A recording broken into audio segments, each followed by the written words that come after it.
رول سیب واقعا متفاوت و خوش‌طعمه. حتما تا آخر ببینید که نتیجهش عالی میشه. همراه اکوکوک باشید. قبل از هر چیزی دکمه سابسکرایب و زنگوله رو بزنید تا بریم سراغ آموزش امروزمون. یه دونه تخم مرغ، 3 قاشق غذاخوری شکر، کمی نمک، 1 قاشق غذاخوری خمیر مایه، 1 پیمانه شیر ولرم. با هم مخلوط کنید.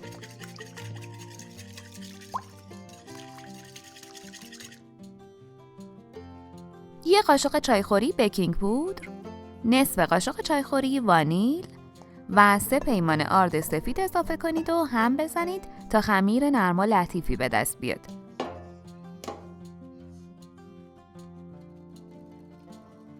خمیر رو 10 دقیقه ورز بدید.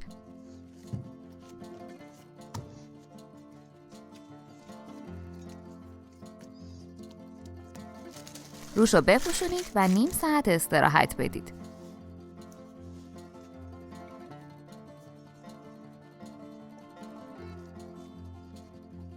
سطح کار رو آرد پاشی کنید. خمیر رو به صورت مستطیلی پهن کنید.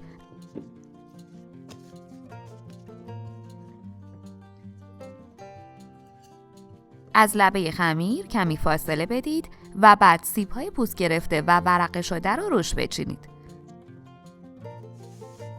به این صورت رول کنید.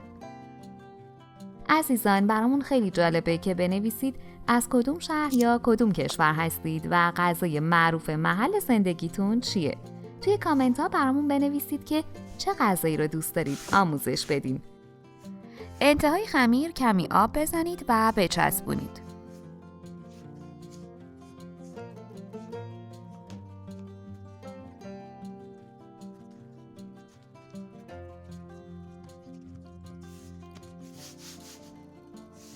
رول رو به اندازه های یکسان برش بزنید.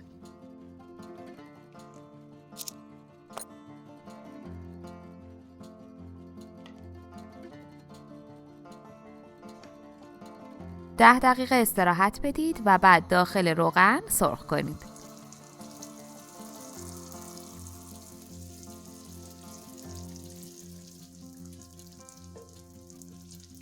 یه طرف که سرخ شد برگردونید تا طرف دیگه هم برشته بشه.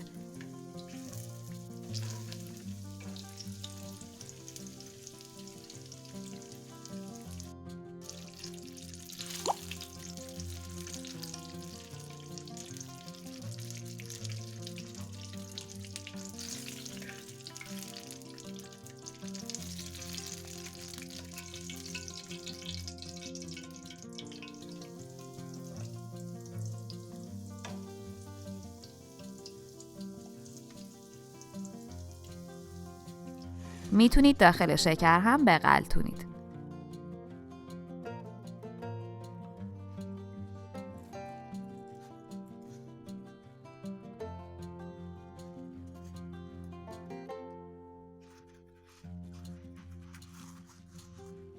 در اسرع وقت درست کنید که واقعاً جذابه. منتظر آموزش‌های بعدی ما هم باشید. نوش جان. اگه از این آموزش خوشتون اومد، باید بگم که ویدیوهای جالبتری هم توی کانالمون داریم که حتما باید ببینید.